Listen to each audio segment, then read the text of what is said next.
All right. Welcome back to another episode of the Gentleman's Brunch. Once again, I'm your host, Billy G. Williams, and I'm joined by my brother, Ross, the product of Ross Weekly. And if this is your first time joining us on the Gentleman's Brunch, on this podcast, we talk about our love of brunch, our criticism of brunch, our experiences with brunch. We also talk about our love of podcasting, love of relevant pop culture topics, and many things relevant to the male experience. And if you don't like the brunch we serving, at least stay for the conversations. All right. So let's get into some what we're here to do. So obviously we don't have any food here on the Gentleman's Brunch. We don't really eat food here, but we do discuss brunch. We do discuss our brunch experiences and things of that nature. But I have a little twist today, brother, on brunch that we're going to do. So, you know me, I'm a big brunch guy. You're a big brunch guy, and there's many people out there that's big brunch people. So we're going to talk about our brunch wish list in terms of people who we would want to sit down with and invite to brunch. All right? So I want you to select 4 people. Okay? One has to be an entertainer. One has to be a historical figure. One has to be an athlete, and one has to be someone from the opposite sex, whether they're dead or alive. So I'm curious to see who Mr. Ross got.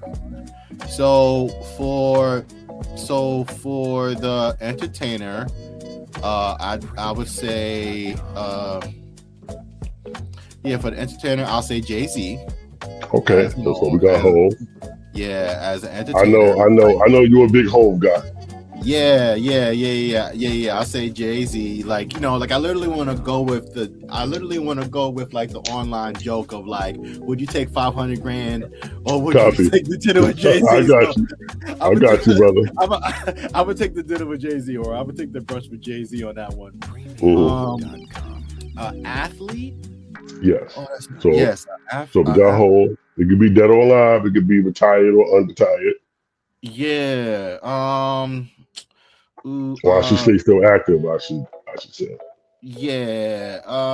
If I had to say an entertainer, athlete. Sorry. Athlete.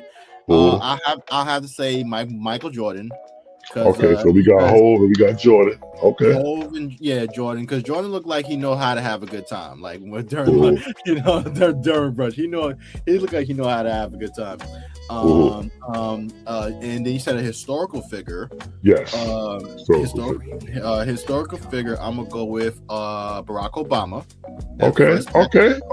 Got a nice lineup. First black president. That counts as black excellence. Right. Exactly. And then a person from the opposite sex. Yes. One lady in the building. I would say Nina Simone. Ooh. Okay. And why did you pick those for? So we got Hove, got MJ, got Barack, we got Nina Simone. Why did you pick those for?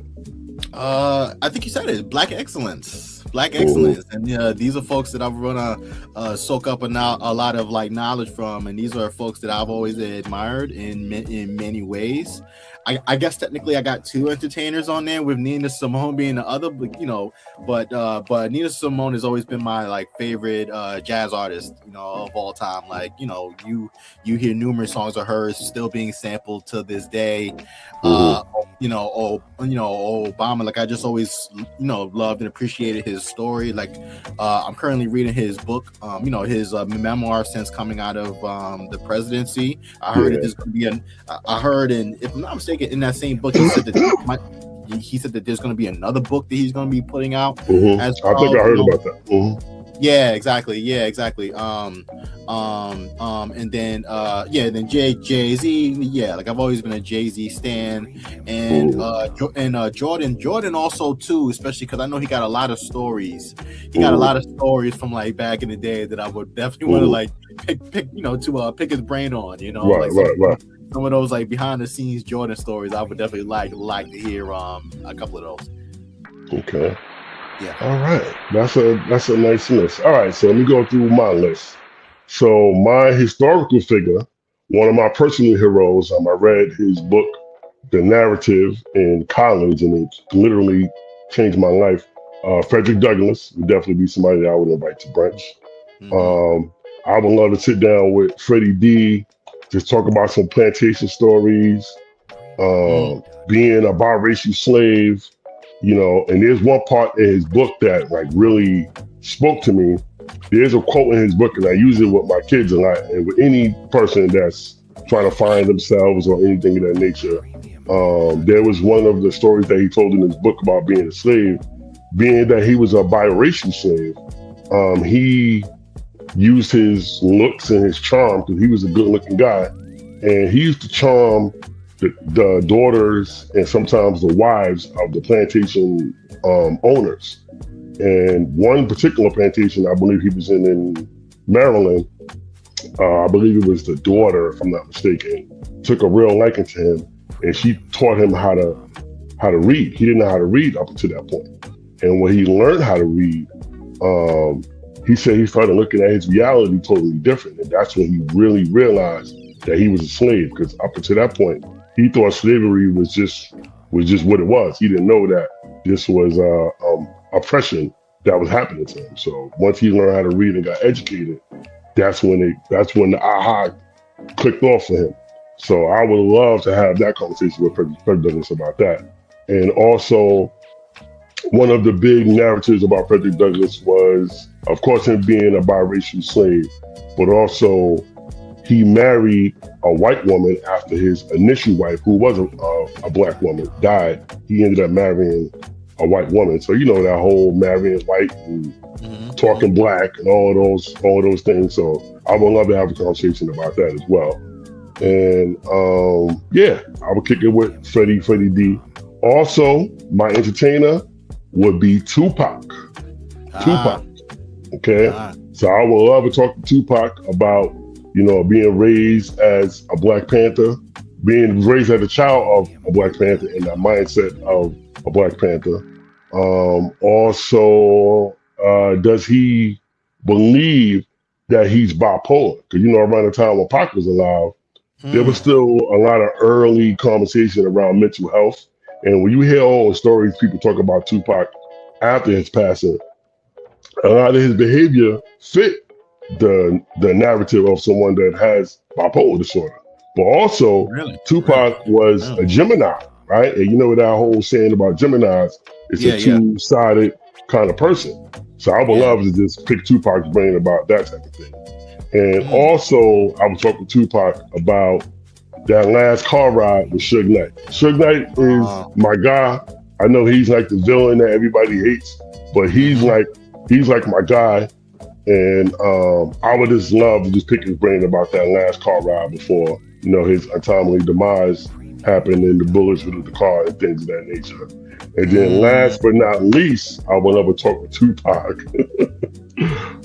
God forgive me, bigger forgive me. I would really ask Tupac, man, did you really take down Faith Evans, man? Did you really knock that down? Listen, I want to know, right? Because Faith Evans, to this day, denies that it ever happened. So I want to ask Pac, listen, did you knock it down? Now, I'm a little older than you, Ross, so back in the 90s, there was a couple of female entertainers that was known for being promiscuous, and Faith Evans was one of them. Faith Evans was raised up in the church. Faith Evans from Jersey. And I don't know if you ever had an experience. With a woman who was raised up in the church. But my experience with women raised up in the church, they were always very promiscuous type of energy that they would give out because they've been suppressed for so long with, growing up as a pastor's daughter, the Bible, Christianity, all of the things. But most people that I've met that's raised up in that lifestyle are very promiscuous people. And I'm not trying to judge anybody or stereotype anybody. I'm just speaking from my experience that has been a thing. So that's what I would talk with Tupac about. So that's my entertainer. Hold on, wait. Yeah, one thing about Tupac, like I never heard about the whole bipolar or thoughts or even considerations that he may have been or may have had bipolar disorder. Like that, you saying that is a first for me. Like I never heard If that you being. watch any interviews on people that talk about Tupac, Mhm. the common denominator will be you never met the same person. Okay. You will meet the artist Tupac, who was like super talented. Then you got the thug life Tupac. Then you got the Black Panther Tupac. Then you got the love the ladies Tupac. Then you got the disrespectful Tupac that's out here just talking crazy on some aggressive shit. Mm. So, I forget which interview I seen, but somebody did raise that point that they believe he might have been bipolar. But then when I found out he was a Gemini, like I said, that whole two-sided personality thing, I said maybe there is some truth to that. So I will have love to pick his brain about that. But I don't think Tupac would have subscribed to that label anyway. Just the person that we know him to be, I don't think he would have subscribed to that. But I would have loved to have a conversation with him. And my athlete, Wilt the Stilt Chamberlain. Wilt the Stilt. Okay. Now let's talk about Wilt the Stilt for a minute. Yeah. Wilt the Stilt was like the first freakish like basketball athlete where he was super athletic, super strong, tall, real light on his feet. If you watch any old footage of Wilt Chamberlain, yeah, it looks super old school, but he was like a freak of nature out there compared to some of these other guys that was out there during that time. Or the plumber era, as people like to say about the old school era of basketball. I would also talk to him about scoring 100 points. Right. Did this on a professional level, so I would have loved to pick his brain about that and just ask him how did he feel, like what was it like to score that many points in the game and blah blah blah. Excuse me. And also there was one season in Wilt Chamberlain's career where he averaged 50 points a game. Excuse me, for the entire season. And I believe some crazy statistic that I read, they say he played every minute of every game except for 4 minutes. And he only missed 4 minutes for an entire NBA season. That's how he was able to score 50 points a game, which is like out of this world to even think about. And also, the thing that most people know Wilt Chamberlain is for, he alleges he slept with over 20,000 women. That's why he got the name Wilt the Stilt. So I definitely would pick his brain about that as well. Like, how the fuck do you even knock down 20,000 women? Yo, your stamina game must be crazy. Yeah. So, yeah. And my female, like 20,000 is a lot. 20,000 yeah, that's a wild number. That's a wild number. A lot of love to give. He got a lot of love to give. Oh, that's a fact. And and my female that I would pick, this gonna make you laugh. I'm picking Faith Evans because I want to see her and Tupac go back and forth about whether this actually happened. And then I would ask her, well, if this happened, how does it feel to know that you slept with two of the best rappers of all time? So I'm here for all the bullshit, man. I'm here for all the bullshit. Listen. What's that thing that Big said? Like he said if Faith had twins, she probably have two Pacs. You remember that? Remember that? I love that bar. That's all Brooklyn's finest. Yeah, I love that bar. I love that. All right. So any last words on your brunch wish list before we pivot to the next topic?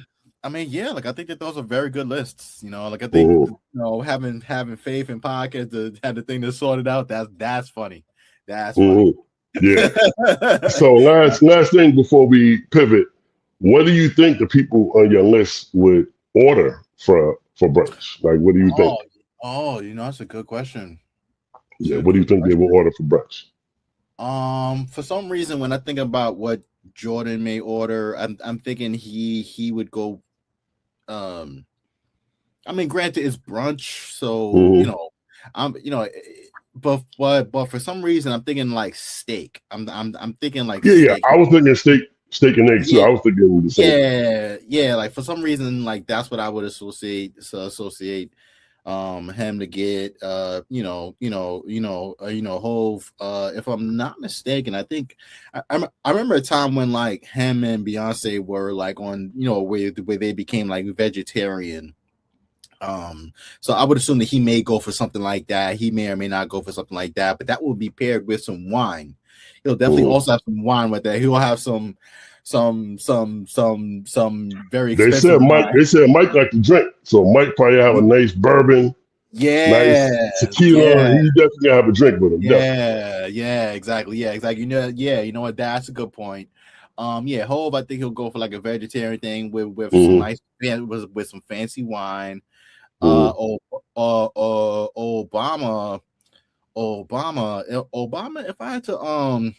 If I had to guess, I think he'll go for like some, kind of like a He give me wine vibes. I mean, not so much. Maybe I could be getting it wrong, but I think he'll order like a very healthy kind of protein bowl sort of brunch item, because he likes to keep himself like healthy, like healthy to still be able to do things and move around or whatever. So I'm thinking like some kind of like protein bowl kind of brunch item he'll get. And if I had to say for Nina, I think she'll get like a salad. If I had to Nina definitely give me salad vibes. Definitely. She'll get some kind of salad. Like, it may have all the fixings in it, obviously, but if I had to guess, I think she'll go for like a salad.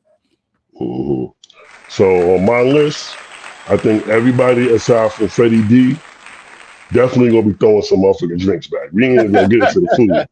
Pop is ordering Hennessy. Wilt is still gonna be throwing them back because he a big motherfucker. Faith Evans might have a little 8-ball on the side along with a drink. Because I swear to God, I think Faith on some type of narcotic because she always look like she's under the influence every time I see Faith on an interview. And I heard she dabbled in that nose candy a little bit, but that's just allegedly. And Freddie D. Allegedly. Yeah. I feel like Freddie D will order a nice feast.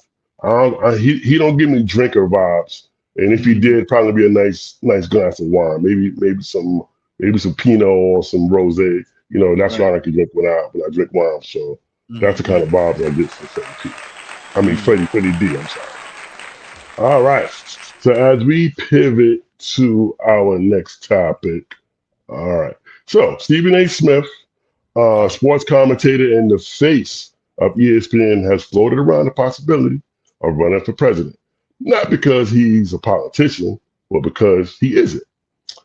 At a moment when voters' distrust is at an all-time high due to bought and paid for voices regarding politicians and voting, authenticity has become political currency. Smith has built a career on saying exactly what he thinks, the moment he thinks it, the language that doesn't need to be translated.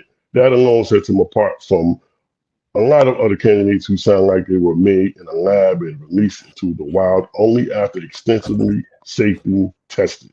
Donald Trump was never the Democrat or Republican Party's plan, but he was its wake-up call. He ignored the consultants, said the quiet parts out loud, made millions feel heard for the first time. Trump, hate him or love him, he injected some badly needed adrenaline into politics that had been sleepwalking towards irrelevance. Okay? So, this segment of the show is called React and Ask, where we react to a video in real time. So, my brother Ross, I'm going to play a video.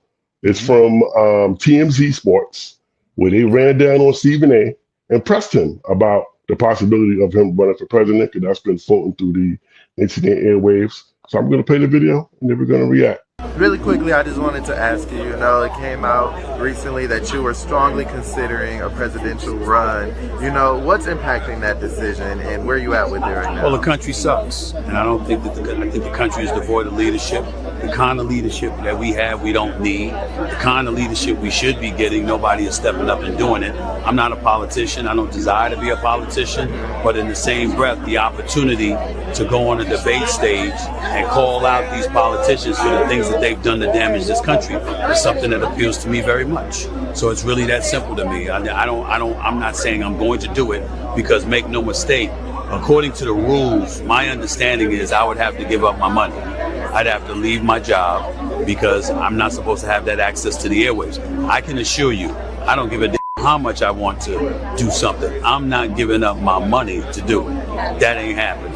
If there was a way that I could keep my money and still run, I would be much more forceful about it. But I'm not giving up my money and my career for that nonsense. But they keep telling me, listen, keep your name out there. We really, really want you to do it.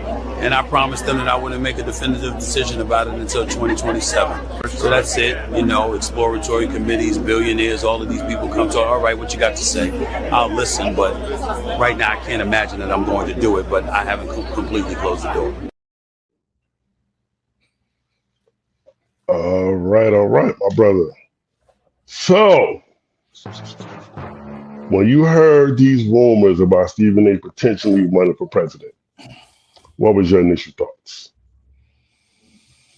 I know you the politic guy. I know this is your lane. I said, yeah, I'm going to bring this one to Ross. Let me see what Ross think about this one. I'll give my take afterwards.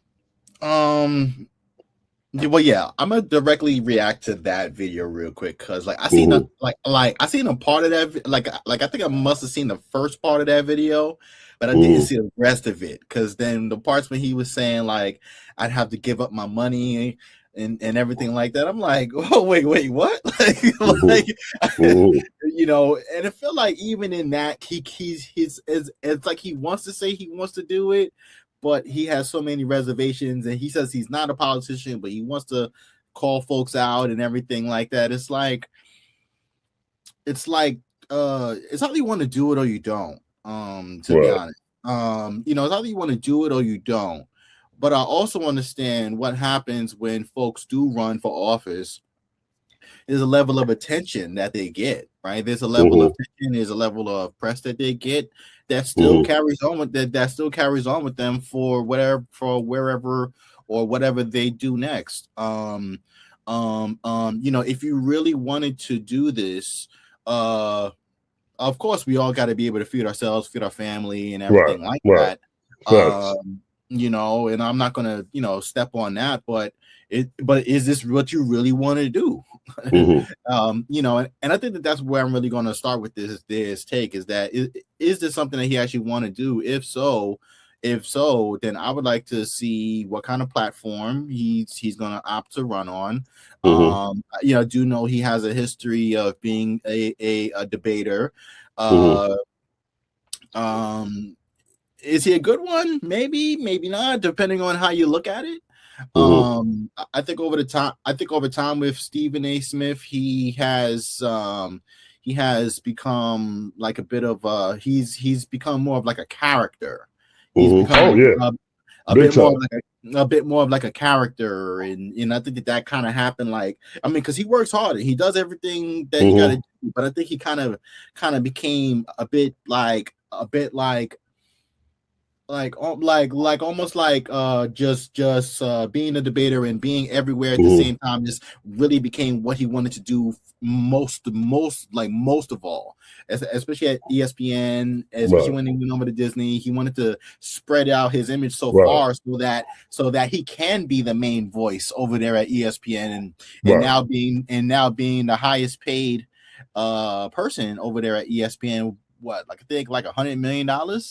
I believe he's getting 25 million a year. I believe he never confirmed that, but I believe his new contract was for 5 years, 125, and he's considered the face of ESPN. So he wanted, he worked so hard for that, and he obviously got it. But I think the further he went into trying to push to become that, he became so much more of a character, which I think kind of makes him a bit more inauthentic. Even when he said that he wanted to be authentic, because authentic was necessary and everything. So I guess I'm saying all of that to say, what do he actually want to do? If he's serious, then he got to understand what comes with this, and he got to be more clear with what he ultimately wants. Like, do you want the money, or do you want to change the country? And if you want to do both, you ultimately got to really decide on what you want to do. But where I think I also have an issue is that he says he want to do it, but I'm not saying that you got to have the biggest history in politics Right. in order to run for Because Donald office. Trump clearly showed that. Yeah. But Trump, he, he ran for office in the 80s too. And we could go back to Ronald Reagan. Ronald Reagan was an actor, right? And he became president. Arnold Schwarzenegger didn't become president, but he was the governor of California. He's an actor. He didn't have any political background. So I feel like, there's some space there. Yeah, we also had Jesse Ventura. Right.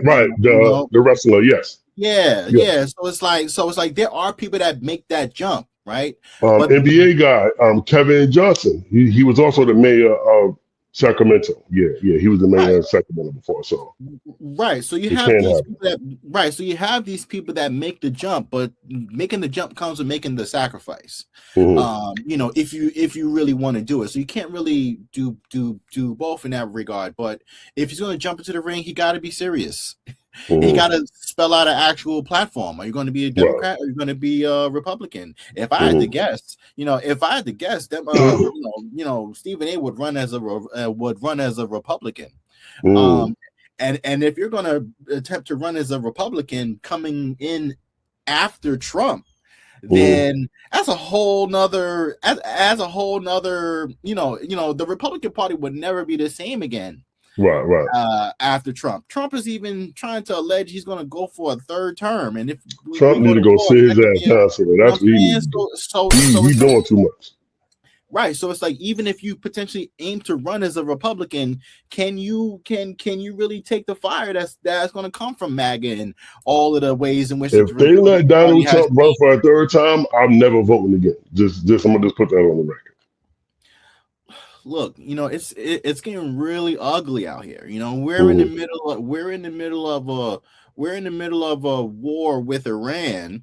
Don't get me down a rabbit hole on that. So it's like, you as Stephen A. Smith, what would you do about these wars? You as Stephen A. Smith, what are you going to do if you actually run as a Republican in the Republican Party, given how the party has changed so much since Trump came in and everything? How are you actually going to corral folks to support you, given how far gone things have been? What is Stephen A. going to do to confront the major levels of corruption that's happening right here in everybody's faces? For example, is he going to rein that in?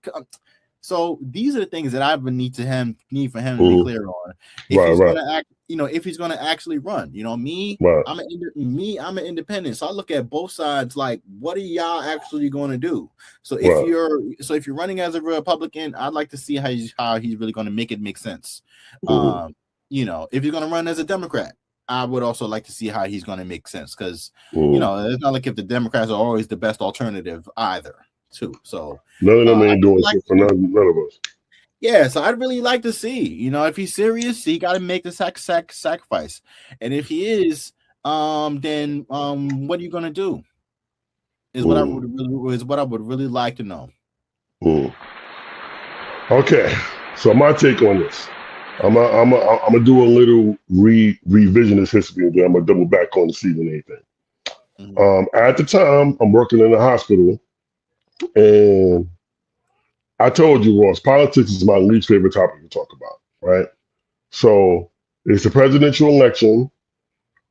This is when Trump won the first time. So this is when he's running for the second time, but he won this first time now. And I normally don't really get into the presidential election until the debates start. That's normally when I get into it. Anything prior to that, I don't really tune into it. So I see everybody in the hospital like freaking out because the Trump train, as I call it, is gaining more momentum daily.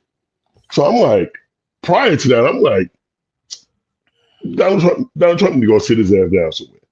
But now, I guess he learned a few tricks. The Trump train is gaining momentum now. So now I see everybody is really processing that there's a chance that he might actually win. So now I'm really tuning in. And I see to this day, Hillary pretty much gave that election to Trump. The thing about Trump that makes him dangerous is that he's not loyal to any one party. He's all about Trump. I say that all the time. Hold on a second. How do you think that Hillary gave the election to Trump? Because I felt like Hillary kept playing it safe because she wasn't taking him as a serious threat. She figured because of her cachet, she was a shoe-in. Okay, right? Okay. Disregard the part that she's a woman, she was the first lady, all of that stuff. I know she got her feet wet in the political game after Bill got out of office. I get all of that.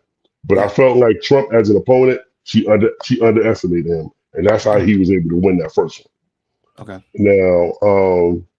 Now let's fast forward to Stephen A. Now, if he runs, I feel like I don't think he would actually win. I don't even think he would probably get past the first primaries. I don't even think he would get past that. But if he did run, I wouldn't be shocked if he did one because, as we just spoke about, anybody could get voted into office. It depends on who the people vote for. Now, actually taking him serious as a president, Dr. Umar says this all the time, and Stephen A. said it on the audio there. I'm not giving up my lifestyle or my status to be the president. If there was some way I could do both, then maybe I would seriously consider it. So, as to your point, what sacrifice are you going to make to step in those shoes and make this country a better place? He clearly said his interest is more important than the interest of the people. He made it clear as day in that audio. So there's that. The other thing is, and that audio is going to come back to haunt him if he runs. And then, of course, another black person trying to run for president. I don't think we're going to see another black president for a while. That's probably not going to happen. Also, his lack of political experience. I don't know if you've been tuning in.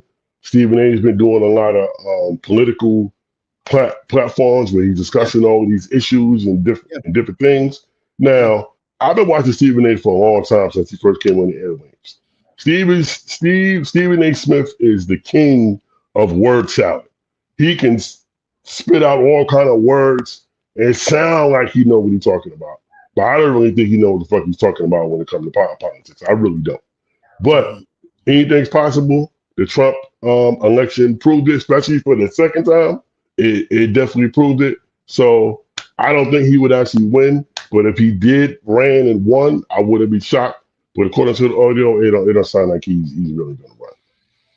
That's my take on it. Look, last thing I'll add there is, like I think about people who found ways to, like, in what they do in some kind of way, right? I look at people who run for office. They tend to find ways to create change where they are. For example, right? Or like disrupt systems that they're currently engaged in, for example, right? This motherfucker want to jump the whole line, go straight to president. He didn't even want to be a counselor. You want to go straight to president.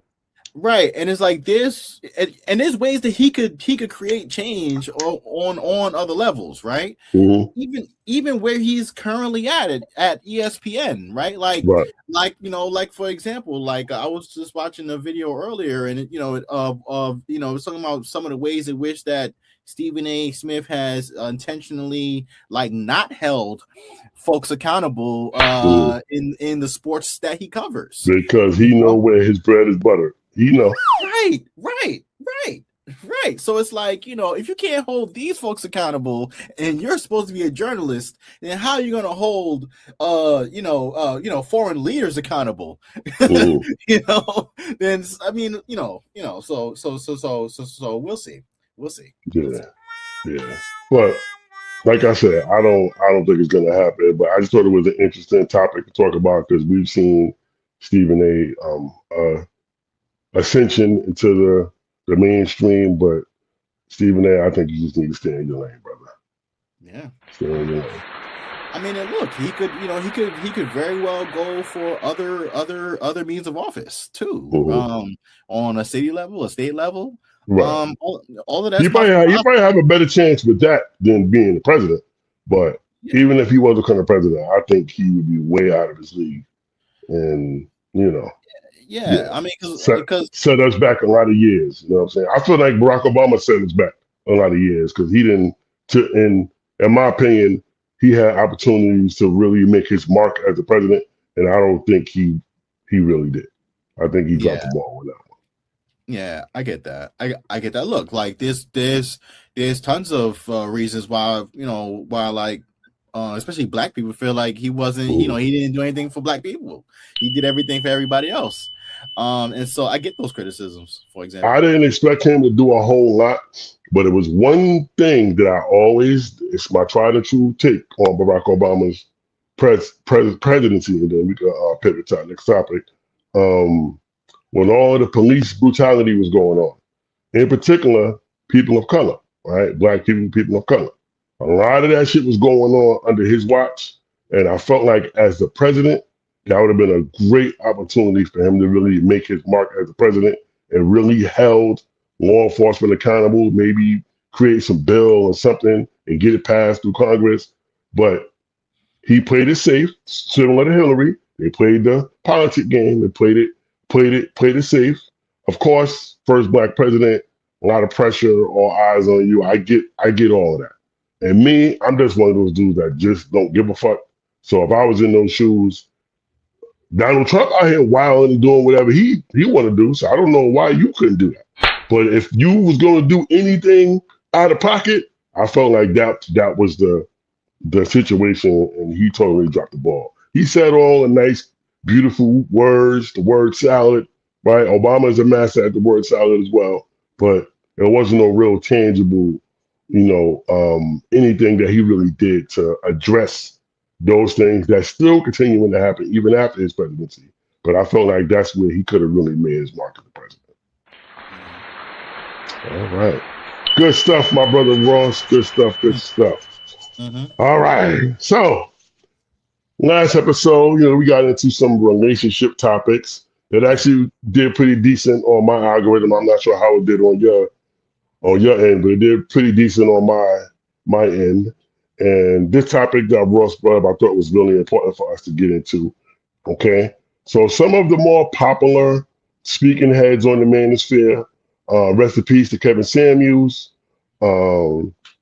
Myron and Fresh CEO from the Fresh Fit podcast, Jordan Peterson, and also the notorious what's my guy name? Tate. I'm forgetting his first name. Andrew Tate. Andrew Tate. So those are some of the more well-known spearheaders of the Manosphere movement, Red Pill content, whatever you want to call it. Mm-hmm. So the Manosphere, okay? The Manosphere targets audiences on social media, podcasts, gaming communities, dating apps, and just about all digital spaces. Many participants engage with it while searching for forums to openly discuss or learn about men's issues. But while content may appear focused on men's self-improvement, many of these groups promote unhealthy behaviors, like instructing boys and men to build themselves up by putting others down. Okay? The Manosphere, self-proclaimed lifestyle coaches, have drawn young men in by claiming to teach personal responsibility, but ironically, instead of encouraging the self-exploration that can get to the heart of men's challenges, they suggest men are victims of society's misandry, meaning prejudice against men. Okay? So, my brother Ross, do you subscribe to the concept that the Manosphere is dead? Do I subscribe to the concept that the Manosphere is dead? I think that there's always going to be a need for men's empowerment content or different things to help support men in in what their experiences are in their day to day, right? Like, for example, like that's what the Gentleman's Brunch is about, right? Is being also be able to do that for men. Nice plug, by the way. Nice plug. You see that, right? Yeah, you see that, right? So so there's always going to be a need for that. But I think I think the Manosphere as what it was at the time, I do Mm-hmm. feel like that's dead. I do feel like that's dead. It's dead in the sense that I form of don't doing know, it. bro. Hold on. And the fact that form of doing it was dead, but but it's just evolved to now be in like other sorts of it's evolved to being provided in other sorts of ways that may not be as abrasive Mm-hmm. as some of it was in the past, for example. Mm-hmm. Because I think a lot of people's issues with how Manosphere content was being delivered was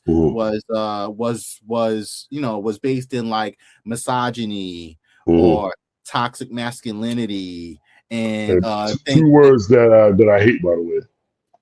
right. I get that, and so like I think that's what took down a lot of that Manosphere kind of a lot of that took down the Manosphere's impact, right? Because there are ways to support men, but I feel like the pushback was always against the toxic masculinity and the misogyny. So there's ways that I do feel like it has died, and there's ways that it has evolved to become other things.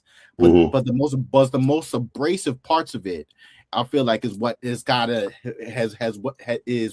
has been peeled back from from much of what the Manosphere has been doing over the past few years. Okay. All right. So let me go a couple of different ways with this. So, of course, anybody that knows me know I was a big Kevin Samuels guy when he was alive. I love his content.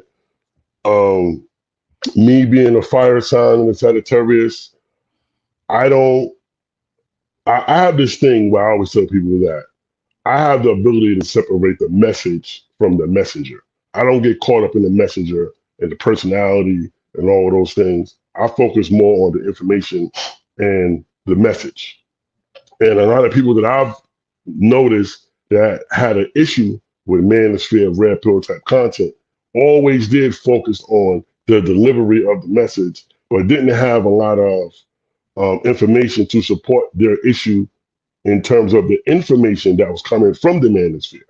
So that's why I say I don't think the Manosphere is dead, because I feel like all of those talking heads pretty much woke up a lot of men and empowered a lot of men in various ways and educated them in various ways on of course, the impact of feminism,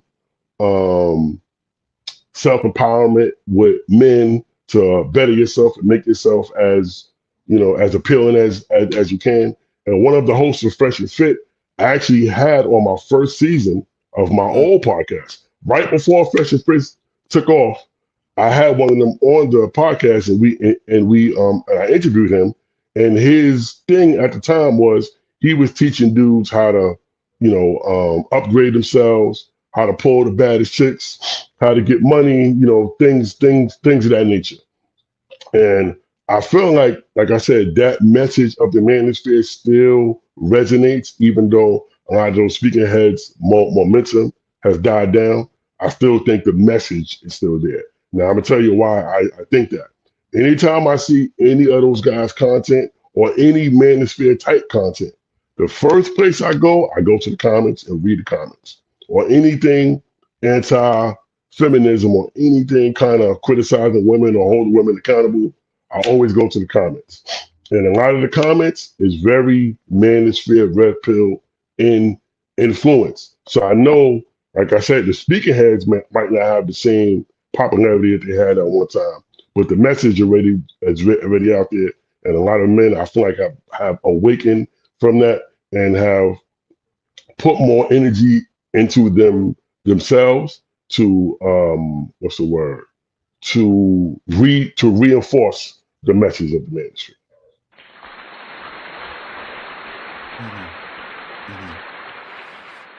Do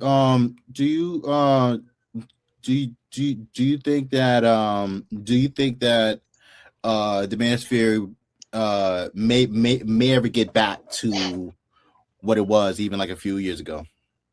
I think now it's just going to be different speaking heads. It's just going to birth another era of speaking heads from the Manosphere. Because there's quite a few guys that I follow do red pill content. So it's quite a few. Myron from Fresh and Fit, I still watch his stuff. Sometimes, yeah, he can be a bit of a dick and kind of extra with the bullshit. But anything that's controversial, that's a personality flaw where the delivery of the information sometimes rubs people the wrong way. Like I give an example, and it's kind of off topic, but when Drewski did the skit about the mega churches, all of the mega pastors was all in their feelings about that. And he delivered it in a comedic form. It wasn't nothing abrasive about it. And people were still in their feelings about it.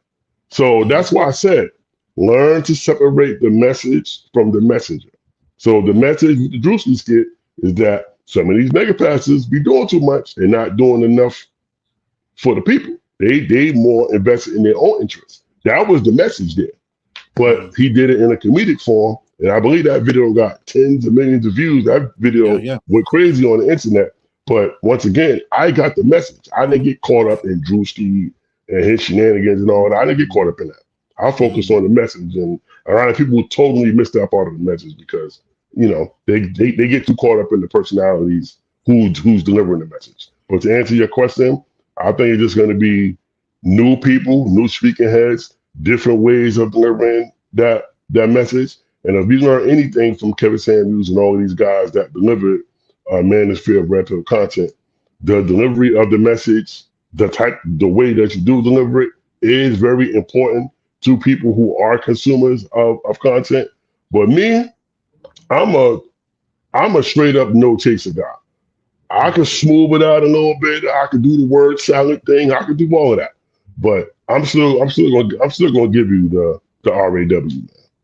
Yeah. So I got another question before I ask you for you. And I get that. You said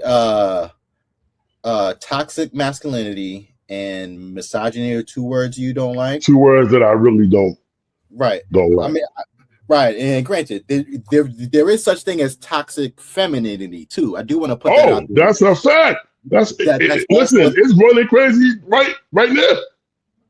Yeah. So I do want to acknowledge that that's also a thing, because I know folks always say toxic masculinity, but it goes both ways, right? So, but I don't even call it that because I don't like the word. So I'm not going to be a hypocrite and say I don't like toxic masculinity and then call somebody toxic feminist or toxic femininity. Yeah. I call it a man eater. Man eater is the word that I like to use.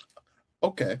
So yeah. So So if you could just spend a few minutes just like breaking that down for me, like why you don't like the term toxic masculinity and or misogyny.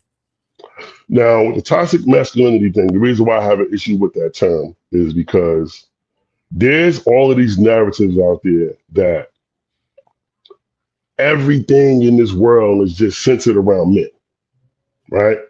Although studies and research have shown that to be the opposite. There's a lot of things in this society that's tailored towards women, right? It's just that men don't get on platforms all the time until the Manosphere became popular and complain about how society treats men. Now, me and you, we worked in mental health together. What was a very popular narrative that we always discussed in our mental health conversations? A lot of men suffer in silence, right? Because of that whole image of men don't cry, we got to be strong all the time, all of the things, right? Mm-hmm. Now, with the misogyny thing, right? I got into a debate with an old colleague of mine, right? We talked about the way how women dress when they go outside. Because that's a big speaking point in the debate between men and women, right? The modern woman takes that, a man critiquing how she's dressing, whether she's dressing promiscuous and showing a lot of skin or whatever. For the most part, the modern woman takes that as a man trying to control her, right? But then that narrative out there that a man's job is to protect his woman, protect his family, right? That's a form of protecting his woman. Because us as a man understand when you go outside with your tits out, ass cheeks out, showing skin, what type of attention that attracts from other men. Whether you got a man or not, whether you got a wedding ring on or not, you're gonna still attract that type of attention. right? Now, we got into this debate about that. She fought me tooth and nail on it, that she thinks it shouldn't matter what a woman wear, that men should behave themselves and blah, blah, blah. I do agree with that. I do agree. Men should have self-control and discipline when it comes to being around and interacting with women. But at the same time, you can have all the discipline in the world. You put a fucking steak in front of a lion, what you think that lion gonna do? You hop in a cage with a lion, he could be the most well-trained lion all day long. What is that lion gonna do? He gonna tear your ass up, all right? And with the misogyny thing, for me, a lot of women look for these cop-outs to excuse some of their behavior. And also something the Manosphere has pointed out, women struggle with accountability. Anytime a woman is held accountable, right, she come up with some type of cop-out to excuse her behavior. So a promiscuous woman, right, daddy issues, whatever. They come up with something, right, to excuse their behavior. Sometimes you got to take accountability for the choice that you make. You can't just keep blaming other people for your choices. Us as men, we understand the choices that we make, the risk involved, and the consequence that's waiting for us. Most men, I would say, understand that. I'm not saying women don't understand that, but I've been saying a lot of times, I've realized when women get jammed up, I give you a real simple example. Woman get pulled over by the police for a speeding ticket. What's that whole narrative, right? She busts out the tears. Oh, I'm trying to get to my kid and this and that, and cry her way out of a ticket. Or a woman might show a little skin, little titties, offer some type of sexual favor, anything to get out of a ticket. So all of these different narratives out there, that's the reason why I have an issue with the toxic masculinity thing and the misogyny thing. That's why I have an issue with it. And don't get me started. I'll be here all day talking. Yeah. Because when you said that, I was like, okay, Like I definitely wanted to ask you about that. I mean, and there's a lot of things to always take into consideration with these things. Like, what misogyny is, what toxic toxic whichever, right? And just how that plays out in folks' day-to-days. And I know it impacts everybody. Yeah, because let's keep it a buck.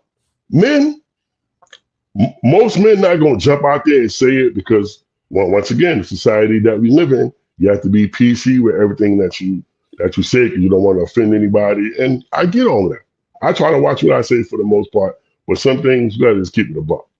Men, for the most part, I say it all the time, we're visual creatures when it comes to women. So anything that looks appealing, shiny, sexy, whatever, most men are going to have some type of reaction to that. It's just a natural thing.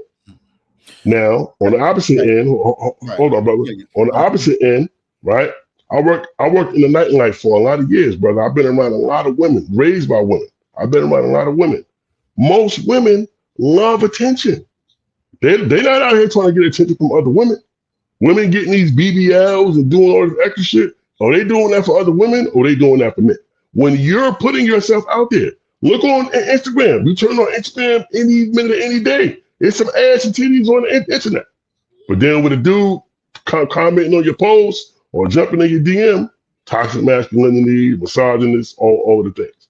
Now, if you're the woman that's carrying yourself in a, what's the word? In a conservative type of way, and a dude going crazy, that I would agree is a little toxic and all of the things. I would agree with that. But if you put yourself in these situations, I don't think you could just use that convenient excuse to call a man toxic or whatever. You got to take some accountability for that. Okay. So it's for those reasons is why you don't like the. I think it's a contradiction, man. It's an easy cop out. Oh, okay. And there's a lot of contradictory narratives there that I just don't agree with. Okay. Me, like I said, I know how to control myself around women. I don't get crazy around women, right? But like I said, I worked in the nightlife for many years. I see women come in there, they looking for trouble, right? So now you get jammed up, a dude put something in your drink, or you leave with some random dude that you met and he took advantage of you. Not saying he wasn't wrong, but you got to take some accountability for your actions as well. We can't just always say misogynist, toxic masculinity, and predator, and all these labels they're not put on men. I mean, I'll be honest. That specific example you use, I think that's a little wild, to be honest. Because that don't apply to us. That's not us. We not in that lane. I mean, right. I mean, because look. Because I see what you're saying, that like you shouldn't like just slap toxic masculinity and misogyny on everything that a man does, right? And I get that part, right? And I do understand what you're saying in terms of the contradiction. But if that happens to a woman, no matter how she's dressed, whatever the case is, that's still bad. Like that's still bad, and that's still. I didn't say I condone the behavior. I don't condone the behavior. Right, I'm just saying the woman has to take some accountability as well. We can't just blame the men all the time. We can't do that. We can't do that, brother. I mean, but we also can't victim blame too. We also can't victim blame. I'm not doing that. I'm just saying if you went outside with your titties and your ass out, you know what type of attention you're going to attract. You know this. Especially you under the influence, you know what's going to happen. Yeah, but that doesn't excuse somebody being a predator or no, I'm not excusing it, brother. I'm just saying don't put it all in one box. It's different levels. It's not all in the same box. And like I said, with the labels, they just put everything in one box. Like the whole predator label, right? A predator is somebody who this is what he does. He looks for vulnerable women or vulnerable people. That's what a predator is. Not just some dude trying to holler at you because you got your tits and your ass out. He's not a predator. He's just some dude that seen something he trying to holler at you, and that was it. Predator, he's scheming on vulnerable women. Right? That's what he does. He take what he wants. That's a predator. That's a whole different ballgame than some of these other labels that's out there. It just drives me nuts. But I digress. Okay. Yeah. I digress. I'm gonna put a bow on this, but that's my issue. We don't have to agree. It's okay to disagree. It's fine. You don't have to agree with me, but that's my take on it. Yeah, that's my take on it. Yeah, I get that. So as we fade out episode number 6, my brother, I'm gonna give you a digital fist bump. Yes, sir. 6 down, many more to go. Make sure you like, share, comment, and subscribe when you see the Gentleman's Brunch or you see Ross Weekly. Engage with the content. Let us know what you think, whether you agree or disagree. It's all good. We invite all the smoke. And just make sure you support the Gentleman's Brunch and also Ross Weekly. And we checking out on this one. Peace and love to all the people out there. Till next time. Peace.